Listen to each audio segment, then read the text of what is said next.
Hello, it's Ren Presents time. I'm your host, Ren, and today we continue with the House of Bloodstein, Mentralysis, Part 2, Chapter 5, entitled The Ultra. Last week, Kay and Laika soared across the heavens in their V4 Venera ship, an ancient type of elder technology that the sisters often make use of, but Rosebud George has a couple that she acquired from somewhere stashed around, and that's what they're using. They're on their way to Kana, to a place called Tarif Nor, which apparently is a banking commune somewhere in the Xenon region of Kana, and Kay was sort of shocked, like a banking commune. What good is going to happen there? But apparently, according to Rawl, once there, the Hospitallers are going to brief them on Queen Gome's current location, get them kitted out with some sort of weaponry, and send them on their way. Also, along the way, Kay found out, to his shock, that while he was asleep in the cottage on the Gold Coast of HOBM, he and Laika had been pounding it like dogs. Apparently, he was in some sort of forced or unnatural sleep for a few days, and as we find out with this burgeoning science of mentralysis, that there is a second person lurking around inside your head who has sway while you're asleep, and apparently Kay's sleeping self doesn't give two hoots about his wife Sam, and was more than happy to get busy with a giant-sized, six-armed, six-breasted alien creature, which Laika happens to be. Kind of provocative, but, Kay was a bit shocked and resisted Laika's advances because he was still awake enough to still be himself. And we also find out that the Hospitallers had been having a little trouble with Sarah, with her stasis, that she was somehow electronically manipulating their Krant network. She was exploring the system. She was opening and closing files. She's rewriting RDPs. She rewrote Sam's RDP. And Rawl hypothesized, since she doesn't have any knowledge in these skills that she's exhibiting, that she must be an ultra. That means her sleeping self can do things that the waking self can't do. And was going to remove some of the restrictions on her capsule just to see what she can do and observe her. And as this chapter is called The Ultra, obviously we're going to get a healthy dose of Lady Sarah in her ultra form, whatever that happens to be. This is a bit longer than the previous chapter. It's about 14 pages, so let's not tarry any further, shall we? Let's proceed. Part 2, Chapter 5, The Ultra. Kay awoke a while later, still wrapped up with the sleeping Laika all over him. Someone stood in the darkened bay, looking down at him. Well, this is cool. Don't worry, I won't tell Sam or nothing. Kay stirred. Lady Rothaba? Is that you? He asked. Nope. Guess again. Kay rose to full wakefulness. Standing over him was Sarah of Blanchford, blue-haired, ponytailed, and smiling, wearing her usual black duster, pants, and boots. He did a double take. What in the name of creation? Hey, Kay! He wafted out of Laika's arms and stood there before her for a moment, elated. He threw his arms around her. Oh, creation, it's good to see you, Sarah. He squeezed her tight, and she squeezed back. Good to see you too, Kay. Something occurred to him. Wait, how did you get here? Oh, I'm not here. I'm back on HOBM, butt naked in that funky capsule they got me in with no face. I'm a mess right now, aren't I? She beamed with her usual energetic smile. Case took a step back and sighted her. You're a hologram. Yeah, isn't it cool? She slapped him once on the cheek with surprising force. Feel real too, don't I? Actually, I'm not a stupid hologram. Technically, I'm a Fintron. Got more Finducers programmed on me than you can shake a stick at. Ha! Even now I could kick your butt. Did the Hospitallers program this hologram for you? What? Heck no, screw them. I did it myself. It seems when I'm asleep, I'm a real whiz at these sorts of things. I just got up into the Hospitowers network and helped myself to a bit of database room. I programmed this Fintron from scratch. Done deal. It was easy. They called you an Ultra. I know. I love it. She glanced up and her eyes got that dreamy, distant look typical of Sarah when she was about to go on a self-indulgent rampage. Sarah of Blanchford Ultra. Doesn't that sound cool? How about Sarah of Ultra, or just Ultra Sarah? Yeah, I like that. Wait till I tell Philip. Can you hear and see right now? Well, yeah. Not being able to hear or see would suck hard. She whirled around and pointed at Laika. I can see a naked High-Tath line over there on the couch. I can hear her snoring, too. Did you have sex with this High-Tath, Kay? My Fintronic nose tells me she's emitting. Of course not. I'm committed to Sam, you know that. He thought about what she had just said. Emitting what? Pheromones, Kay, a lot of them. Listen, when you're awake, you're committed to Sam.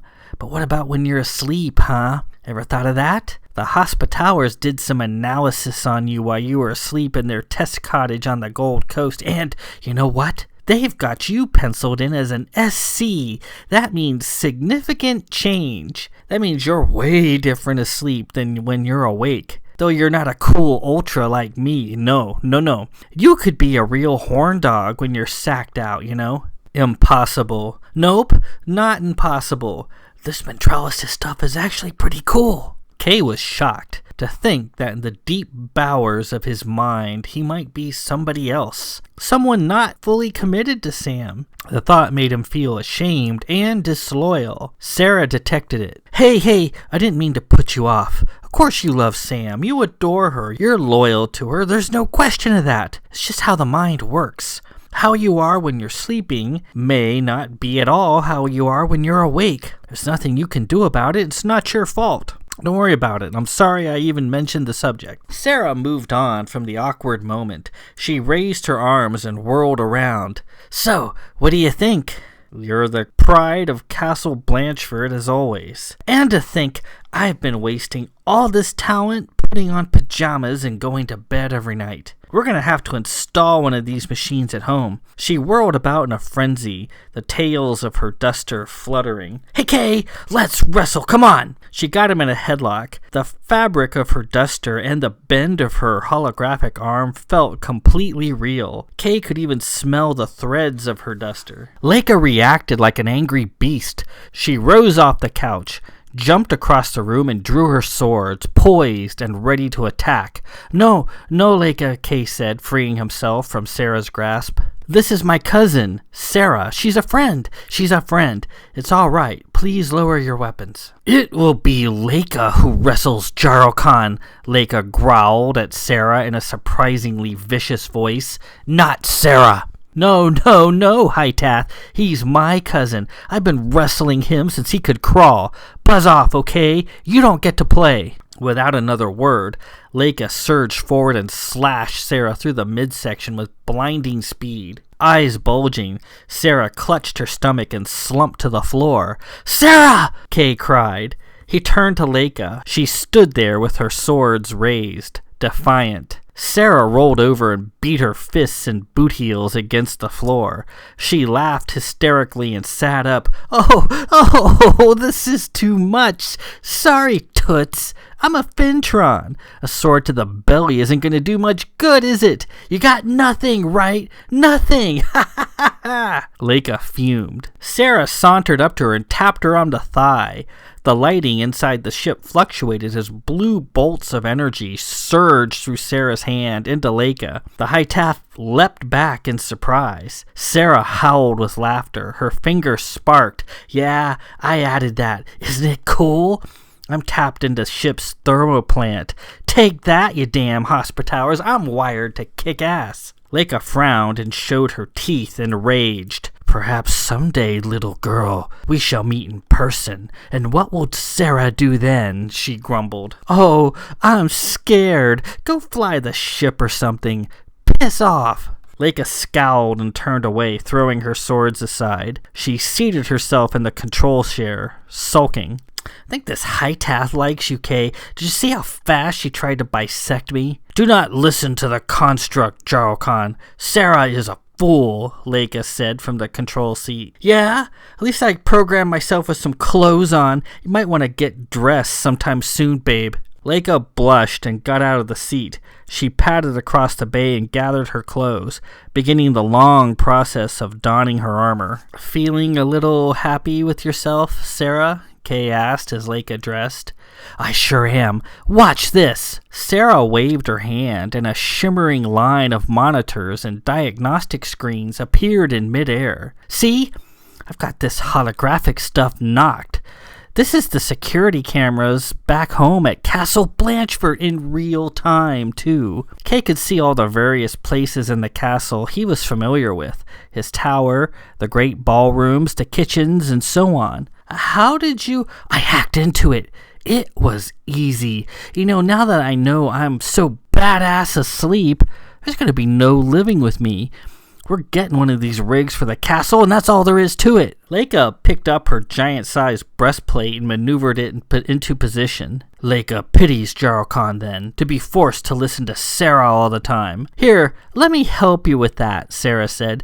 She touched the bluish metal with her finger and sent a jolt through it. Laika took the shock with gritted teeth and stepped away. Will you leave her alone, Sarah? Gods, you're as bad as the Hospitallers, Kay said. I'm just having some fun, Kay. She's a big, tough Hytath. She can take care of herself. Okay, where were we? I've been reviewing the camera logs. So here's what happened. The day after the battle with the dead man, the Grove, the Jones came in and brain-bagged a lot of us, and they did it really fast. Remember that fellow Mother was so keen on me seeing in the Firth House the other day? His name is Tal Daroga, and he's the ringleader. He brain-bagged me but good in the Firth House. Brain-bagged you, Sarah? Kay asked. Hypnosis, Kay. The Jones are really good at it. She blushed a bit. So this Daroga guy hypnotized me that afternoon, and I guess I spilled the damn beans. I told him all about the Perlamum pieces and Lady Chrysania, about King and the machine too. He grilled me hard about the machine. She kicked at the metal floorboards. Guess I blew it, didn't I? To think I almost let the guy kiss me and everything. You couldn't help it, Sarah. I know, but you'd think I'd be a little tougher than that. Anyway, after the fight with the dead man, the Jones infiltrated Castle Blanchford and took us all down. They also infiltrated the staff, so home isn't too safe right now. Kay thought a moment. What about the professor? What happened to him? He's at a seminar in Brendval. He's not due back until next week. Never around when the sky falls, is he? Doesn't seem like it. Still, his wife and his son are next to you on ice right now in the Hospitallers complex. Whether he's in the castle or not right now, he's involved. What about Philip and Thomasina? I don't know, she said, puzzled. They took off in the Goshawk a little while before the attack. I haven't been able to raise them yet. I think they went off into Zaffin space. I hope so. I heard Philip mumbling something about marrying Thomasina on the down low. She doesn't like big Vith weddings, so they probably snuck off to elope. They'll turn up. I've got my ears pressed to the network. They make a peep, and I'll be all over him. What about King? What happened to him? Kay asked. I don't know. I don't see him on any of the cameras. He might have run his course and is dispelled. Dispelled? Yeah, Mother put a self-destruct in all the kings she created after the little mess I made in Burn last year. Remember that? Mother doesn't like having active kings sitting around. So once their mission is completed, they are compelled to return to the servants' graveyard in the Grove and enter, causing them to disincorporate. Well, that's a shame. I rather like King. I did too, and we could sure use him right about now. Once they get the suicide bug in them, I think you can stop them by reciting the summoning litany if you catch him in time. Looks like we missed him. Sarah's eyes lit up with that familiar, mischievous light. Kay, can I zap you once with my fingers? I'm just asking. Laika finished buttoning her pants and reached for her boots. Do not shock Jarl-Khan. He's my cousin. I'll shock him if I want to. Laika is tired of the sound of Sarah's voice, she said. Don't need Sarah. Oh yeah, am I getting on your nerves? La la la la la. You know, Toots, Kay's married to a woman who could beat the living tar out of you, so shut up and fly the ship. You might also want to do a better job of monitoring Engine 5. It's running a little hot. Laika flies ship. Fly it better. She shot Sarah an utterly deadly gaze. God, Sarah, awake or asleep, you love to antagonize people, don't you? Kay said. Remember, high tasks never forget anything, so you might have to settle up with her later over this. Well then, you two get me put back together and out of that stupid coffin on HOBM, and I'll step out with her and we'll go at it. I'm not afraid to fight this chick. Kay was relishing this. He needed no analysis, as Rawl had mentioned. This was Sarah, ultra or not, and her presence was just what he needed to pull him out of his funk. She gave him strength. Sarah pointed at the monitors and went on. Let's turn our attention back to the castle. So, Tall Daroga comes and puts the herd on me in the Firth house, and I guess I sang like a bird. A couple of days later, they returned to get the staff to let them in, and they bag us one by one and frog march us out. It only took them the time it takes to make a grand tour of the castle. Kind of a low point in the history of Castle Blanchford, if you ask me. She turned to Laika. After centuries of attacks, no damn High-Tath ever got that far. Laika swatted at her in a dismissive fashion. Now, I hate to show you this, Kay, but I think you need to see what we're up against. Watch. Sarah expanded one of the camera screens. Kay recognized the scene. It was his bedroom. Kay saw himself being led in by several dour people dressed in long, operatic black cloaks. He watched as he disrobed and got into bed. Those guys in the cloaks are the Jones, Sarah said. The Jones parted as if someone of great reverence was passing by, though Kay saw nothing on the monitor. That's her, Kay, Sarah said. That's who we're up against. That's Ksenia Bloodstein, or Queen Gome, or whatever. Call her what you want. Somehow, she doesn't show up on the security logs. It's not a cloak. I don't know what she's using. I'll look into it further. As the Jones watched, Kay seemed to engage in heated, sadistic sex with someone unseen. Kay stared in horror. When it was over, he watched one of the Jones offer a black robe to an unseen person. The robe vanished as the invisible person put it on, and another member of the Jones handed the unseen person a cigarette. Kay was then roughly dressed and taken from the room. Sarah became uncharacteristically meek and a little emotional. Taking you out to be killed, Kay. Sorry, I guess I get a little teary seeing that. You're my cousin and best friend, and I love you. You know that. At this point, all of us are basically what you see now. Blanks. Our parts stolen, our bodies being kept alive by machinery, and being bartered off to the Hospitallers. I sighted you in the Hospitaller sanctum, and it was just like what we saw with Lady Ksenia at Bloodstein, Kay said. Your head was a solid piece of meat. No sinus, no nasal cavity, no orbits for your eyeballs, and your esophagus went nowhere. It's like it had no function at all. How did all that happen? What procedure was used?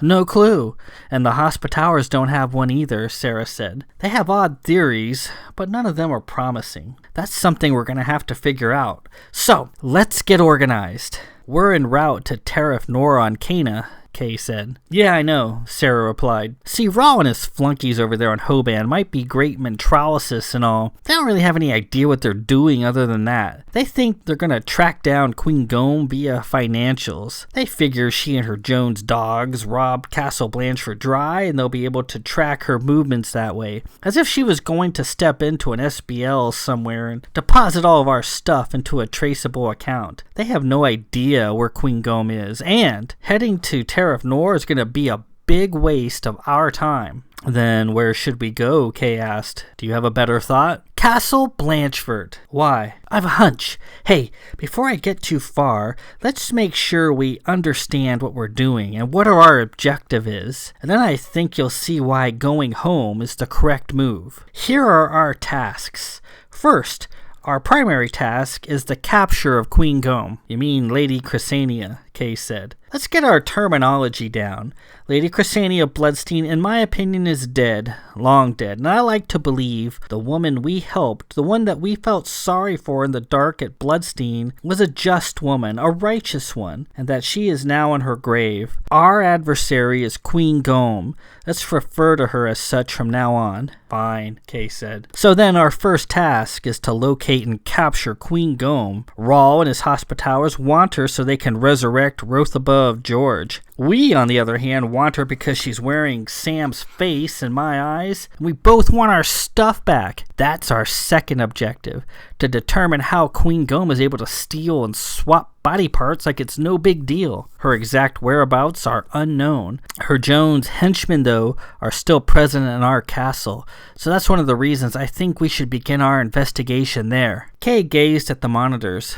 One thing I'm quite concerned about is my staff. The parents are out of the league questing with my brother and sister to Ing with a full science armada. Your parents are still at their winter home in Esther with the Duke and Aunt Tori Jane. My sister Kylos is in Xenon at an EnduroCon hosted by the House of Xenon, so the castle is undefended at this time. We have to get the staff out for their own safety. The Hospitallers think the Jones have messed with their minds. More hypnosis, Sarah said. That could very well be, but that's irrelevant. They are our people to keep safe. I think if we can get them out of the castle, they'll be fine. Leave the staff to me. I'll figure out something, Sarah said. Sarah flipped the screens around. Now, while I'm taking care of the staff, you and Toots over there need to do the hard part and get the artifacts of Wilhelm of Wham, the necklace, and the headset. That's objective number 3. It won't do Rawl and his men on HOBM any good if they have to keep Queen Gom malaked forever because she's not a nice lady when she's awake. With the artifacts, Rothuba can live, stand up, walk, and talk like anybody else. And where are these items supposed to be? Kay asked. If she's been alive for 6,000 years, as the Hospitallers maintain, she's had plenty of time to hide them, both here in the League and in Zaffin space. That's a lot of ground to cover. Sarah's eyes got wide with excitement. Well, here's the thing. The Hospitaller thinks she keeps them in her Bower chest. Kay was stunned. What? Yep, a freaking Bower chest, right out of the pages of Vith mythology. Isn't that cool? Bower chests do not exist except in old books and children's stories. Sarah disagreed. Well, maybe and maybe not. I've been doing a lot of reading since I've been in the coffin, going through the Hospitallers' archives like a boss. It seems, back in the early EX days of Kana, about 6,000 or 7,000 years ago, Vith households like ours and the Bloodsteins were pretty darn powerful. Maybe even more so than the sisters. The old books call that time the splendor of the Vith. I love that. We could control the weather. We could animate the inanimate. We could influence people's minds. It was awesome. How were we able to do those things? Kay asked. Geller magic. By collecting powerful arcane items, by hoarding them in places like Castle Blanchford and Castle Bloodstein, we became powerful ourselves. And the more stuff you've got, the tougher you get. That's Geller magic. And from what I've read, our ancestors stockpiled their most fabulous of treasures in a giant-size, animated treasure vault crafted to look like an animal or beast of lore. The Bower chests. In the old days, the Bower chests loaded with treasure shook the ground and darkened the skies over Vithland. The Xenons, the Remnas, and all the rest, including the sisters, had nothing like them. They must have been magnificent. Those great silverbacks lurking in the woods, those jeweled birds with wings of gold and obsidian beasts winging through the clouds, those glittering ophidians full of treasure, so huge their serpents' tongues flicked the heavens. Forget the stupid gifts of the mind. We were godlike during the splendor. Sarah paused a moment. You want to know why we are no longer Gellers like we were? You want to know why there are no more Bower chests roaming Kana? The sisters, that's why. They didn't like us so powerful, and they managed to slide the power out of our ancestors over time. All the Bower chests fading to dust. The only Gellers left on Kana are the sisters themselves. I don't like anyone being more powerful than they are. Sarah stewed for a moment. It kind of pisses me off. They took all the magic out of us, all the giant things that made us great. How could our ancestors have allowed the sisters to steal most of what they had built without so much as a whimper? I would have loved to live during the splendor. That's where I belong. Anyway, I think Our Lady Queen Gom has managed to keep hold of the Bloodstein's old Bower chest, kept it hidden and out of the sisters' reach. It has all her best stuff stashed in it. That's where she's keeping the artifacts of Wilhelm, I reckon. The bad news is, if that's the case, you're gonna be in for a rough rough time of it, Kay. Bower chests were said to be tough, almost invincible. They walked and they flew, and the more items they carried, the tougher they got. They were intelligent and could defend themselves against intruders. And if you happened to steal something from them, no matter how small, they'd come after you hard until they got it back. That's what you're going to be up against, boyum. As if Queen Gome herself and her Jones servants aren't tough enough. Jarl Khan and Laika not afraid, Laika said from the control seat. Kay sighed. So then, where is this fearsome Bower chest that's waiting to kill us? Well, that's what we're going to have to figure out. The old reading says some of our ancestors hid their Bower chests from the sisters' view in a secret, well-defended place where no sister has ever set foot. The secret place never fell to the sisters. Our nutty ancestors simply forgot about it and the wonders hidden there over time. That's where we need to go. And did your reading happen to mention where this hidden place might be? Kay asked. Sarah examined the screens of Castle Blanchford. No, but I think I know where to get started. A screen popped up displaying the familiar and orderly environs of the Mystery Library, a place where Kay and Sarah had spent much of their childhood. Kay squinted, taking in the detail. Okay, the Mystery Library. What about it? Hold on. Give me a sec, Sarah said. The camera panned further into the familiar rows of shelves and cabinets. Though Sarah had designed the place as a kid, she had done an amazing job. It looked like a real, functioning library. I saw this, and I think it's important. The camera centered on a statue, standing amid the rows of books. It was a full-length terracotta statue of a tall, rather skinny female in a gown. She was wearing a pair of protruding goggles that covered her eyes. She cradled a thick vellum book to her chest. Where'd that statue come from, huh? I don't recall a statue like that in my mystery library, Sarah asked. Kay stared at the statue. I think I remember a statue like that of a goddess wearing a pair of goggles in God's temple on Xandar that seemed to be following us around the temple as we looked for Carahil. She had Wilhella's Perlamum piece. What's she doing in the mystery library? Well, you tell me, Kay. If this goddess was following us around the temple, and now she's squatting inside my library, then she must be trying to help us. Maybe she's looking for worshippers or wants a favor or something. I think the book she's holding is going to be important for us. It might have valuable information. It might tell us where the Bower chest is, or what process Queen Gome is using to steal body parts. I guess this goddess wants to help us out. What's in it for her? I guess we're gonna see. Yes, Sarah, Laika hissed. Let Jarl Khan discover how to put you back together so Laika can take you apart again. Ha! Whatever, Sarah responded. Kay, just remember Queen Gome is probably one of the most evil calamities who's ever lived, and she's wearing Sam's face, and she doesn't show up on security cameras. From what I can gather, she's a full-blown Geller, so she's gonna be a handful. You better not go all weak in the knees on me when you see her. I will simply have to control my emotions, won't I? Laika returned to the control chair. Kana comes. Time to prepare for landing. Laika, change of plans. Recalibrate our entry. Forget Terif Nor. We're going to Castle Blanchford instead, Kay said. Laika adjusted the course. Sarah stood. I have to go, Kay. My Fintron is using up a lot of the ship's power, and I don't want to foul up the landing sequence. I'll keep snooping around from my end, and don't worry about the staff. I'll take care of them. She turned to Laika. Hi, Tath! Sarah, her name is Laika. Please show her a bit of courtesy. I'd appreciate it. Okay, sorry. Laika! When you two get to the castle, go into the lower levels of the southern wing and find the core of the old Bobby system we used to use when we were kids. Remember, Kay?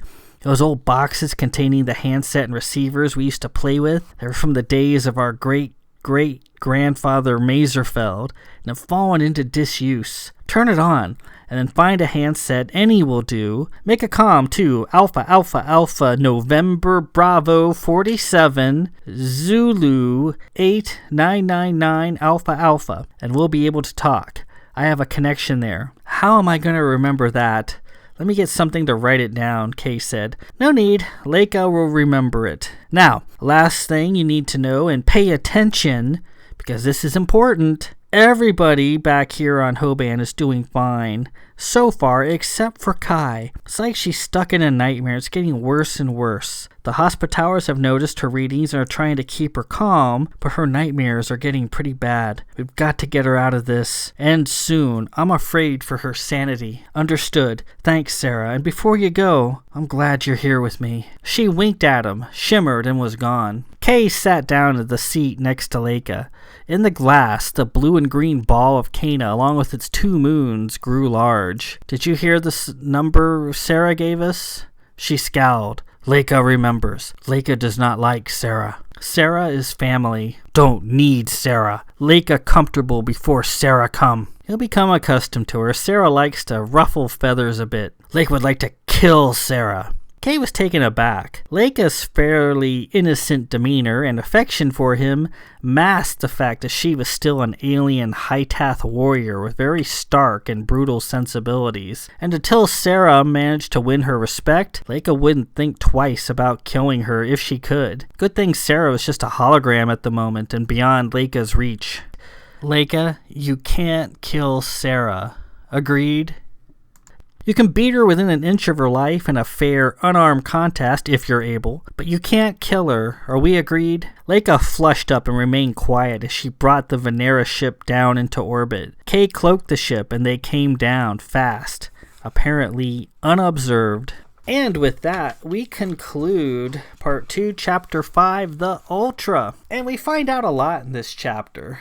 We find Sarah has whipped up for herself a hologram similar to Ruth Above George's hologram. It's actually what's called what in my lexicon of tech, a Fintron. It means a hologram that has a lot of finducers woven into its holographic makeup, which means it feels real. It can touch you, you can feel it, you can smell it. And she programmed that all on her own with no help from anybody and did a pretty good job. So she does have a lot of skills that will come in useful later in the story. She tapped into the camera system at Castle Blanchford and saw what had happened. She saw that the Jones came in and using hypnosis took over pretty much everybody. They stole the machine, as Ruth Above George had mentioned, and that Queen Gome was at the castle, but she doesn't appear on their cameras for some reason, like a vampire. She just can't see her electronically. But she was there, and the place is still overrun by the Jones, and Kay suspects that the Jones have done something to their staff via hypnosis. He doesn't know what it is, but he suspects. And they decide to scrap the idea of going to this bank, to Tariff Nor, and to go to Kana instead to investigate this strange statue of a goddess wearing goggles that just popped up in Sarah's mystery library. Sarah is very anal about her library, and she has an eidetic knowledge of what's in her library, down to the smallest scrap of paper. And this statue wasn't in her library before. She'd never seen it before, so it is a point of interest, and it's holding a big book. And they're thinking maybe that will give them a clue as to where Queen Gome is currently located or where these artifacts might be located.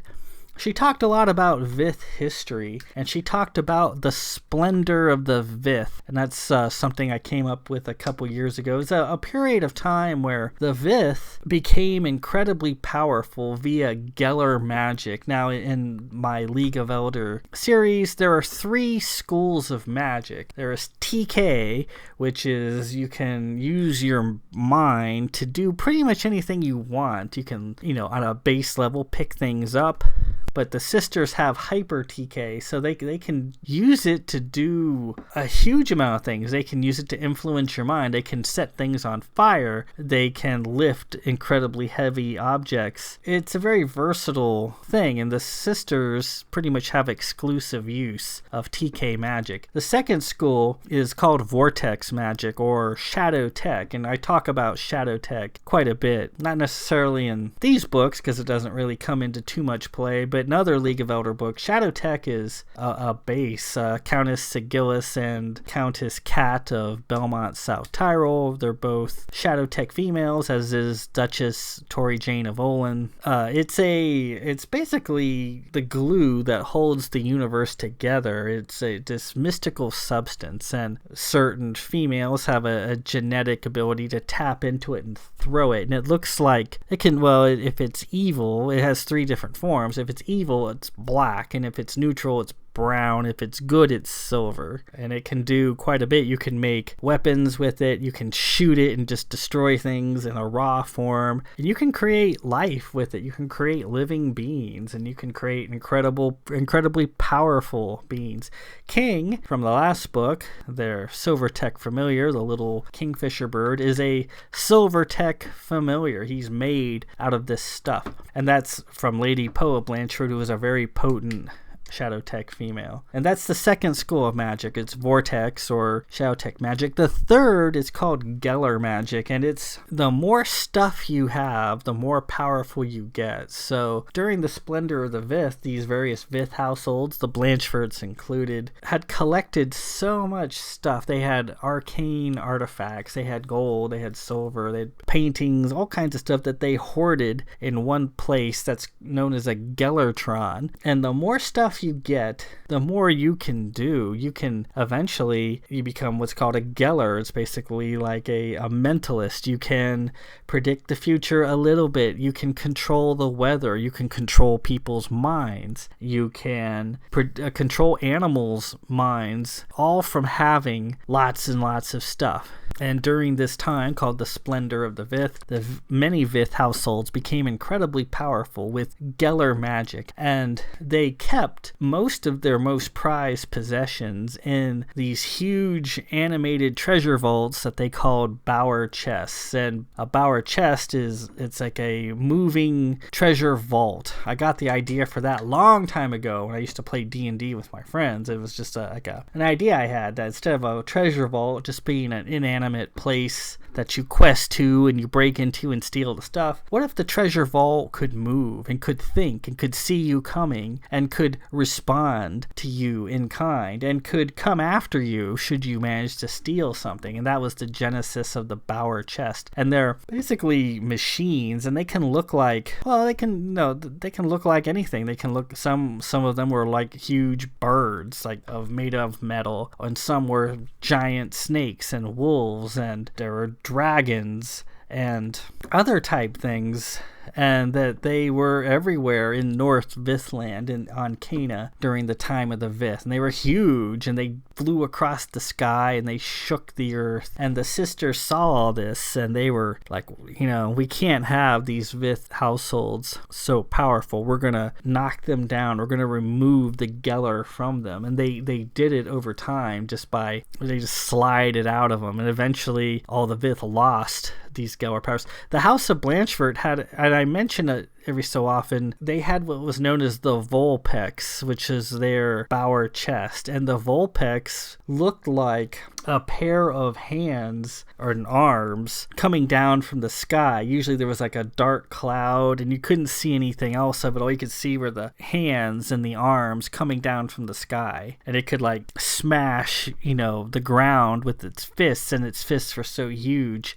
There was like an area effect. The punch could affect a large area and kill a lot of people, and that was the Vulpex. And I even mentioned in the previous book, one of the gates inside Castle Blanchford is called the Vulpex Gate.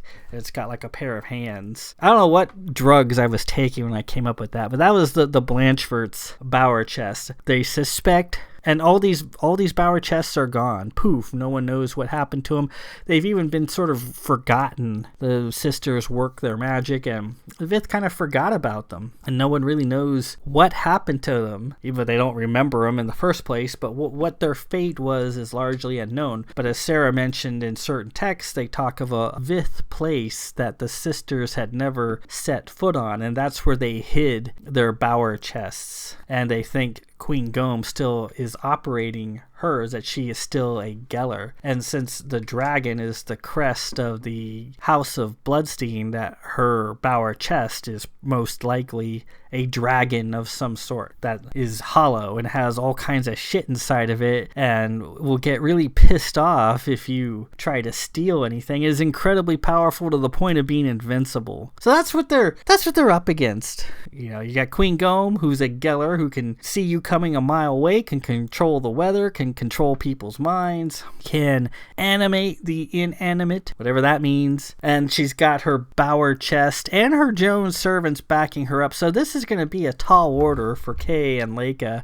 and Sarah now that she's joined the group, although she's a hologram. So we'll see how all this shakes out. Next chapter, next week, part 2, chapter 6, Castle Blanchford, where we return to Kay's home and find out what there is to discover there. The story is rolling along. We're getting into some action scenes, action chapters before too long. Should be fun. In the meantime, until next week, this is Ren Presents. I am your host, Ren. Peace out.